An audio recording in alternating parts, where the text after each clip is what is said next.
14% de los asesinatos republicanos, es decir, de las víctimas como consecuencia de la represión republicana, fueron 49.000, la cifra está ahí, el total 49.000, pues un 14% fueron eclesiásticos. La ciberfase de don Manuel Azaña, ¿no?, de España ha dejado de ser católica, ¿no?, que en octubre de 1931, ¿no?, que realmente se malinterpretó. La derecha enjuició una declaración de ese tipo y que querían acabar con la Iglesia. Y no, sencillamente fue lo que tradujo la Constitución. O sea, ¿Azaña qué quería decir con esa frase? Pues lo que tradujo después la Constitución, de que era un país aconfesional, y en ese sentido ya no era el protagonismo social que tenía la Iglesia, ya evidentemente tenía que compartir con otras religiones. Hoy estamos con Julián Chávez, que acaba de presentar El águila y la sotana, la Iglesia durante el primer franquismo.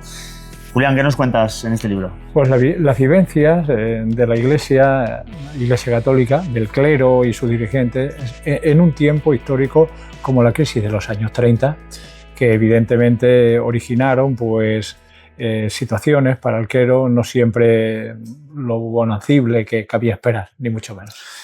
Comentas que en el periodo de la Restauración la Iglesia vivió un periodo de una edad dorada, creo que... Efectivamente, y yo creo que el epílogo fue pues, la dictadura de Primo de Rivera, ¿no?, en que desde luego fue una auténtica etapa dorada para la Iglesia, todas las concesiones y un protagonismo inequívoco.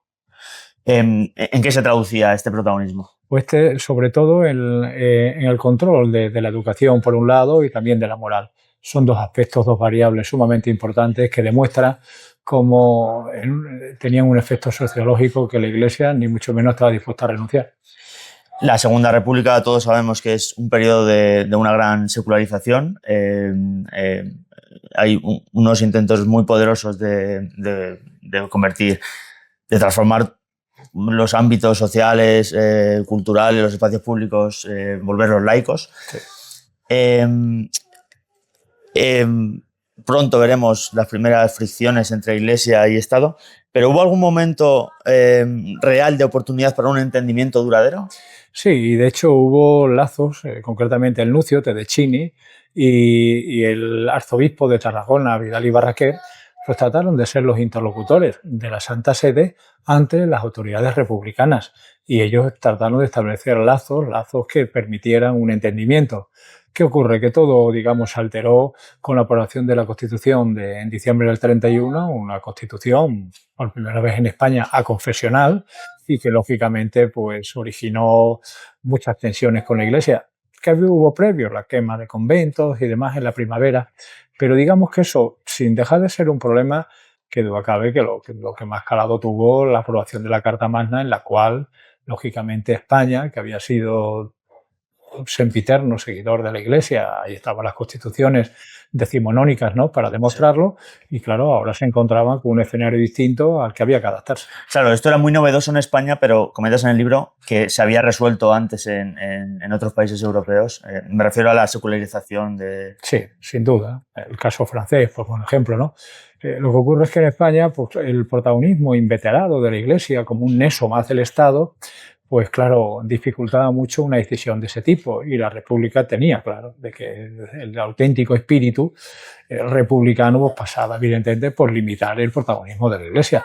De hecho, en el libro se analiza con profusión y en algunos casos con documentación inédita este y otros pasajes, pero por ejemplo, pues se aclara la ciberfase de don Manuel Azaña, ¿no?, de España ha dejado de ser católica, ¿no?, que en octubre de 1931, ¿no?, que realmente se malinterpretó. La derecha enjuició una declaración de ese tipo y que querían acabar con la Iglesia. Y no, sencillamente fue lo que tradujo la Constitución. O sea, ¿Azaña qué quería decir con esa frase? Pues lo que tradujo después la Constitución, de que era un país aconfesional, y en ese sentido ya no era el protagonismo social que tenía la Iglesia, ya evidentemente tenía que compartir con otras religiones. Antes de llegar a la Constitución del invierno, del 31, has comentado que los primeros meses de la República se producen quemas de espacios religiosos y demás. Muchas veces se ha relacionado esto como algo directamente, como si fuera un proyecto del gobierno, pero ¿Quién protagoniza estos? No, sobre todo pues incontrolados, anarquistas, comunistas, muy radicalizados, que interpretaron que era el momento álgido, ¿para qué? Para mostrar la animadversión a aquellos, digamos, poderes fácticos que habían estado identificados con la monarquía. Y claro, el objeto de deseo fue indudablemente la Iglesia, ¿no? En este sentido. ¿Por qué? Porque tenía una posición pública inequívoca. Y entonces la forma de manifestarlo fue mediante esa deriva que después ya se controló, pero que, digamos, pesó y de qué manera, pues para esas relaciones que tardaban de que fueran fluidas entre Iglesia y Estado.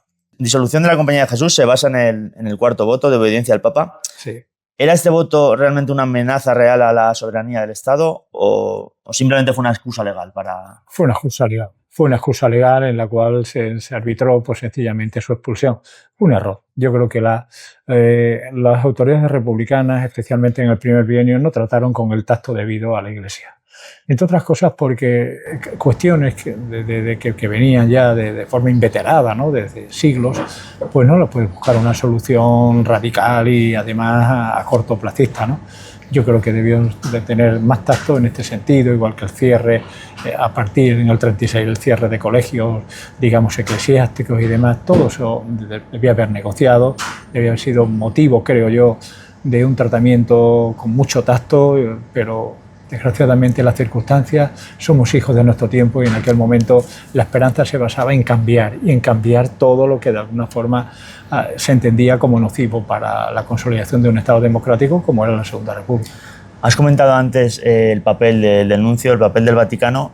Vemos también en el libro una diferencia entre los grandes figuras de la Iglesia, algunas grandes figuras de la Iglesia que se oponen radical y públicamente, no dudan en expresar su disconformidad con la República, y el Vaticano adquiere al menos en los primeros años una posición totalmente, al menos más discreta, más diplomática. Sí, efectivamente, eso se vierte a lo largo de las páginas y más se aprecia. ¿Por qué? Pues porque era una experiencia democrática en nuestro país.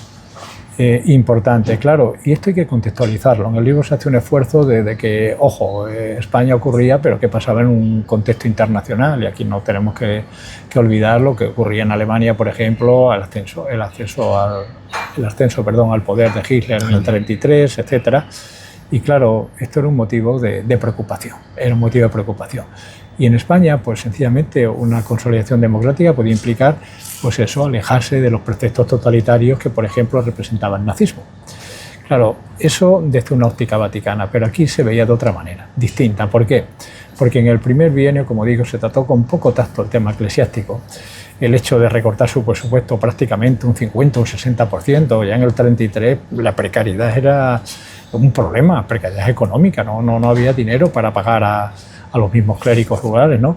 Todo eso conllevó también una serie de medidas que evidentemente para el nuevo gobierno republicano podían estar justificadas, pero que yo creo que fueron sobre todo orillando a un estamento tan importante, una institución tan significativa en la España contemporánea como esta, hacia posiciones radicales que después se paliaron con el segundo bienio, digamos el bienio conservador, en el que triunfó la CEDA en las elecciones, y se volvieron a radicalizar en la primavera de 1936. Ojo, cuando el Frente Popular ganó las elecciones, poco después, Isidro Gomá, que era el máximo representante eclesiástico en aquellos momentos, primado de España, pues tuvo una entrevista con Azaña, ¿no? Y Azaña le dijo, bueno, vamos a tratar de que realmente la polarización, en fin, los efectos de la política del primer bienio, pues ahora, digamos, los podamos corregir y hay un entendimiento y unos cauces dentro de la legalidad, está claro. Y sin embargo, eso que el primer y el segundo mes más o menos fue una realidad. Sin embargo, a partir ya del cambio de gobierno, Azaña, como sabes, fue jefe del Estado, ¿no? Casares Quiroga fue nombrado presidente del gobierno y todo de alguna forma se desenfrenó, el tema educativo, se cerraron colegios, también, en fin, toda una cuestión muy turbulenta que tuvo que haber radicalizado, y cuidado con este tema. Lo que has comentado es interesante y reflejas en el libro cómo algunos párrocos rurales, claro, acabaron en una situación muy, muy precaria debido a los recortes. Explícanos un poco estos recortes, en qué consistían. Pues verdaderamente el culto y el clero tenía un presupuesto estatal. Y entonces, como claro, al entender que, de acuerdo con la Constitución, la Iglesia perdía el protagonismo que había tenido anteriormente, lógicamente no podía seguir percibiendo los mismos honorarios, presupuestariamente hablando, que tenía con anterioridad. Y eso se recortó. Eso se recortó. ¿Y de qué manera? Y dolió mucho. ¿Por qué? Porque incluso la nómina del clero pues, peligraba. Eso, junto con otra serie de medidas que se fueron aprobando y que en diversos cuadros se reflejan en el libro, pues agudizó un poco, sobre todo, el distanciamiento de Iglesia y Estado. Y eso surgió un problema. Pero, claro, hasta el extremo que en la primavera de 1936 los movimientos conspiratorios que hubo por parte de un grupo de generales contrarios a la República, pues se deja entrever en el libro de que la jerarquía eclesiástica, concretamente el mismo Isidro Gomá, el primado de España, conocía los movimientos. Ahí se expone su correspondencia y ahí se puede apreciar, por ejemplo, la última, prácticamente semanas antes del alzamiento, deja entrever que ahí pueden producirse en España acontecimientos imprevistos que pueden, de alguna forma, pues, verter la República hacia otros derroteros distintos a los que ahora mismo están. Te iba a preguntar luego, pero ¿hasta qué punto él sabía de esa existencia de lo que acabó luego siendo la sublevación militar? Isidro Gomá era un gran escritor, un hombre muy perspicaz y desde luego medía mucho sus textos, pero yo creo que hay que leer entre líneas. El descontento existente en la Iglesia en esos momentos, junio, julio del 36, lo que ha hablado del cierre de colegios, no permitieron ni siquiera hacer los exámenes. Sí. En fin, esta situación era un caldo de cultivo que, lógicamente, para un jerarca eclesiástico, las relaciones que con el otro, con los conservadores, pues era una realidad. Y claro, esas relaciones pasaban también por conocer los entresijos, la intrahistoria. ¿Qué está pasando? Pues sencillamente que había movimientos conspiratorios, sediciosos, se sabía y de alguna manera tenía fuentes de información que le permitían saber el alcance que podían tener. Volviendo unos años más atrás, no, perdón. No. Sí. Respecto a las elecciones del 33, ¿cómo cuantificas la influencia real de esta red parroquial posteriormente para el voto, para la victoria de la CEDA?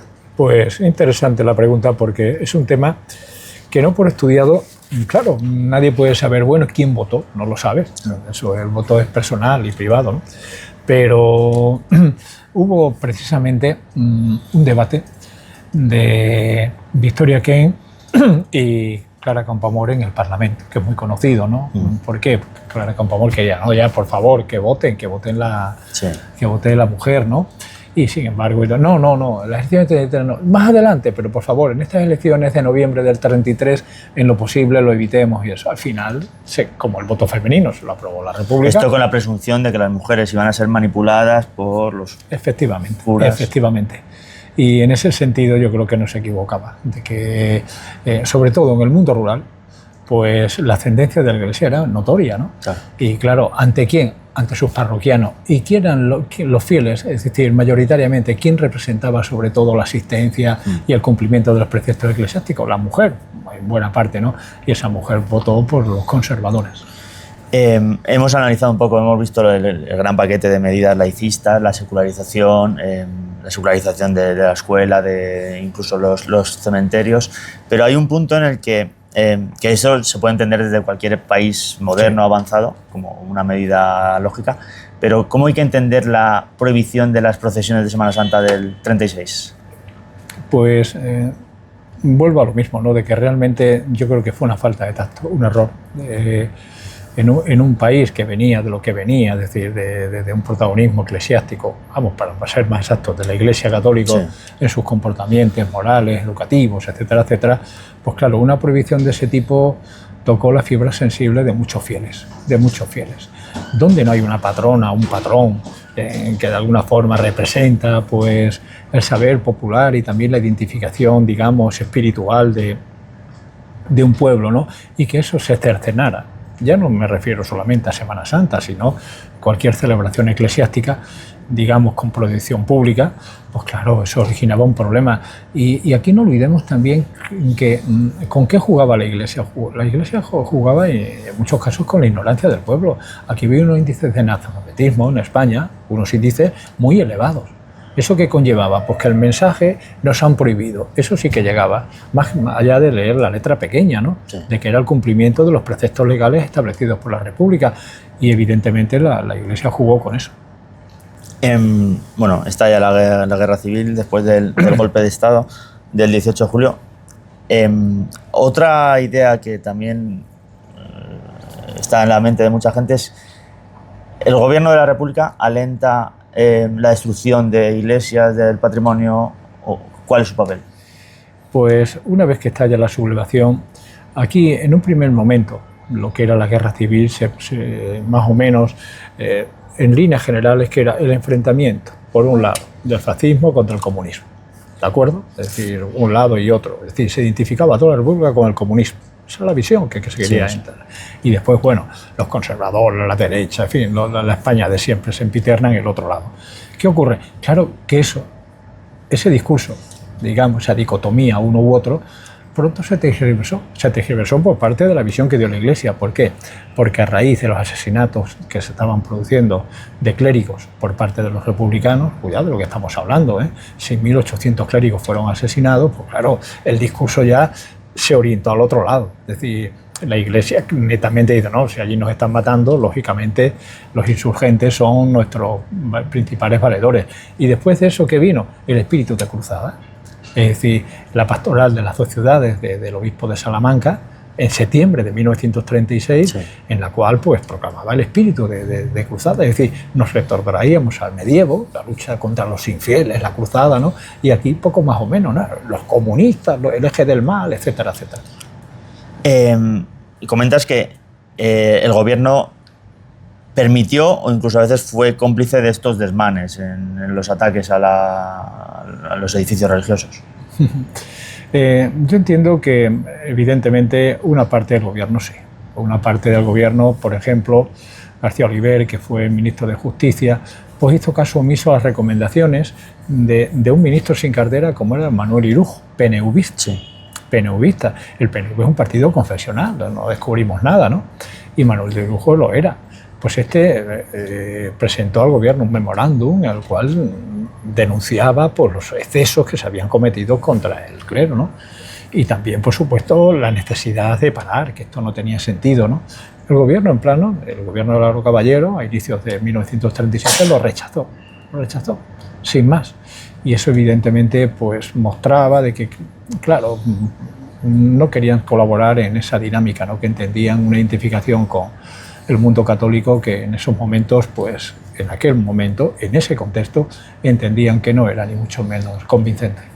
La Carta Colectiva del 37, comentas que fue un éxito propagandístico a nivel internacional. ¿Fue la herramienta definitiva que convenció a los católicos del mundo de que España se libraba una especie de lucha entre...? Yo, como otros muchos pasajes del libro, este libro es producto de una información, en muchos casos inédita de distintos archivos, nacionales e internacionales, por supuesto repertorios hemerográficos, bibliográficos, testimonios. ¿A qué me refiero con eso? Pues que este es un tema que he querido estudiar con cierta profusión. Y de hecho, a fuerza de sintetizar, ¿de dónde parte ya esa carta colectiva? Pues del encuentro que tuvo precisamente el primado de España con Franco en diciembre de 1936 en Salamanca, y en la cual Franco le dice, muy bien, nos vamos a entender, pero por favor, ayudarnos. ¿Por qué? Pues porque hemos percibido que internacionalmente se nos está criticando por nuestros excesos represivos, la represión implacable de los franquistas contra los republicanos en la retaguardia, etcétera, y queremos edulcorar eso. Y Gomá le dice, muy bien, vamos a ver cómo lo podemos hacer. Y la solución, la redactó él, fue la Carta Colectiva, en la cual se denunciaban los excesos republicanos, los excesos represivos republicanos, y por otro lado, de alguna forma se daba una imagen bonancible, digamos, llevadera, de lo que era la otra zona, la zona franquista. Esto se expandió internacionalmente, es decir, llegó prácticamente a todos los obispados de todo el mundo católico y lógicamente mejoró la imagen del franquismo internacionalmente, que era lo que se pretendía. Pero ojo, que no fue consensuada por todos los obispos, es decir, prácticamente todos dieron su visto bueno, pero hubo, por ejemplo, 5 que se opusieron a ello. En el libro pues se trata con detalle, ya digo, este tema porque yo creo que es crucial, entre ellos pues Mújica, que había sido fenestrado en la zona de Álava, y por supuesto Vidal y Barraquer. Vidal y Barraquer no lo firmó tampoco, y desgraciadamente la no firma pues le condenó a vivir al exilio hasta su muerte. Usted también menciona que el Vaticano mantuvo una equidistancia que exasperaba a Franco. ¿Cómo entendemos esta neutralidad? ¿Es una estrategia diplomática o...? No. Realmente el Vaticano trataba de mantener las distancias, no se fiaba. Y no se fiaba por diversas razones, pero la fundamental, y este es otro tema que yo creo que es una aportación importante en el libro, es que realmente Franco y el protagonismo de Falange preconizaba un totalitarismo, remedo de lo que era la Alemania nazi. En la Alemania nazi, evidentemente, la Iglesia era denostada, y ni mucho menos pues, gozaba de la aquiescencia que tenía aquí en España. Y temían que en España se pudiera implantar un totalitarismo similar. Y claro, eso era un problema. El Vaticano lo sabía. El mismo Pío XI y después Pío XII mantuvieron sus distancias con Hitler. En 1938 visitó Hitler Roma y, por ejemplo, el Papa Pío XI no permitió una entrevista con él. Es decir, que en aquellos momentos, claro, todo lo que venía de Alemania, en el caso del Vaticano, es decir, de la Iglesia Católica, había que verlo con mucho recelo. Y eso es lo que ocurría en España. Y entonces, pues, tenía sus dudas. Sin embargo, en 1938 vino el reconocimiento. ¿Por qué? Pues porque hubo ciertas presiones y también vieron que la guerra tenía ya un claro ganador, ¿no? Vamos a entendernos con este y vamos a ver después qué sucede. Hay un dato en el libro, ahora la verdad es que he perdido se llega a decir que en la zona republicana se mata un 10% de la... Sí. 10%. No, en concreto un 14%. 14%. Un 14% de los asesinatos republicanos, es decir, de las víctimas como consecuencia de la represión republicana, fueron 49.000, la cifra está ahí, el total 49.000, pues un 14% fueron eclesiásticos. La cifra, ya digo, 6.800, está muy bien estudiado por el obispo Antonio Montero en su libro Persecución religiosa en España, que se publicó ya hace un montón de años. Sí. Y yo, de hecho, lo he utilizado porque creo que es un libro contrastado y cierto, con poblaciones como Barbastro, etcétera, que aquello fue una... Claro, que teniendo en cuenta lo que representaban el número de población es una cifra elevadísima. Pero también, claro, no es que busquemos la equidistancia, sino, claro, el drama del otro lado, ¿no? Sí. Que, en fin, que estamos hablando de cifras de 110.000 muertos como consecuencia de la represión republicana, la guerra civil, y 30.000 en la posguerra. Cuidado, que esto, en fin, ya digo, una desgracia que realmente incurriéramos en una deriva sangrienta y trágica como la guerra civil, que nos matáramos los españoles. Realmente es todo terrible. También comentas que también, por supuesto, en el bando nacional hubo ejecuciones de, por ejemplo, 7 son... No, una docena. Una docena de clérigos vascos que se oponía a que realmente la Iglesia se identificara pues, con lo que era el bando franquista. Y la represalia fue el control, la detención, muchos clérigos retenidos y en algunos casos fusilados, como reprimenda mayor. Es decir, que cuidado con este tema. Eso también influyó en el Vaticano, porque en el Vaticano había clérigos vascos, catalanes, el mismo Vidal y Barraquer estaba allí y decía, cuidado con lo que están haciendo estos con los nuestros, ¿no? La última ya. ¿Cuál crees que ha sido tu... Dices que has trabajado con publicación inédita. ¿Cuál es algún hallazgo que quieras destacar de esta obra? Pues yo creo que hay, en los 3 tiempos que trabajo, es decir, tanto en la República como en la Guerra Civil y el primer franquismo, pues yo creo que hay contenidos diversos que son inéditos y sobre todo aportan nuevas visiones dentro, creo yo, de un análisis objetivo, contrastado, y en el cual lo que trato de demostrar es que esta institución tan señera, tan importante para España, pues no era toda monolítica, que el entendimiento con el franquismo tampoco fue monolítico, que hubo tensiones, que hubo polarización, Y en este aspecto yo invito a los españoles y al mundo en general que lean para comprender nuestro país, haciendo una traslación a la actualidad que tanto decimos, bueno, qué polarización hay, qué sectarismo, ahí también la había, incluso en un núcleo de poder, ¿eh?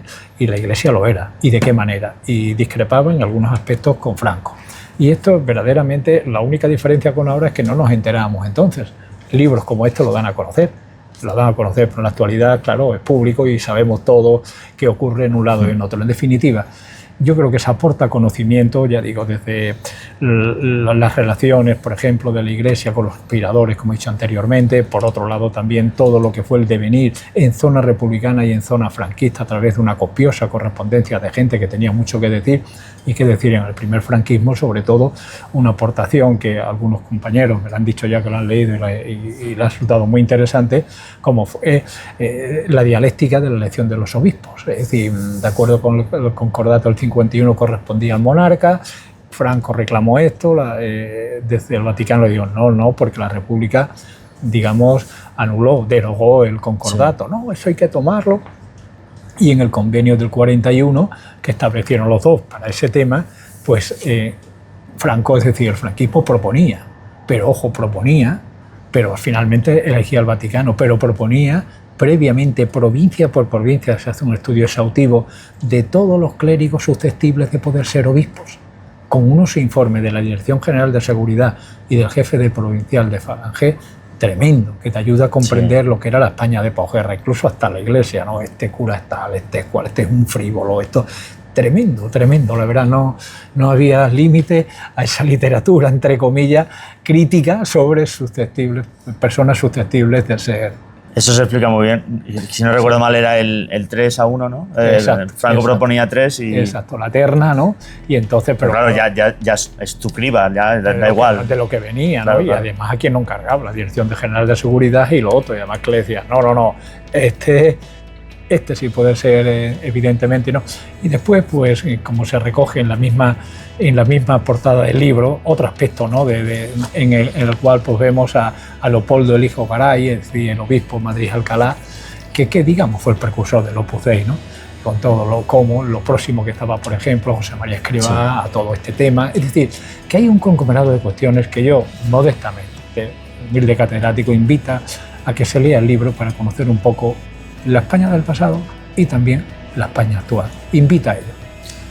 Yo también lo recomiendo, me lo he merendado en prácticamente menos de una semana. El Águila y la Sotana, de Julián Chávez. Muchísimas gracias por...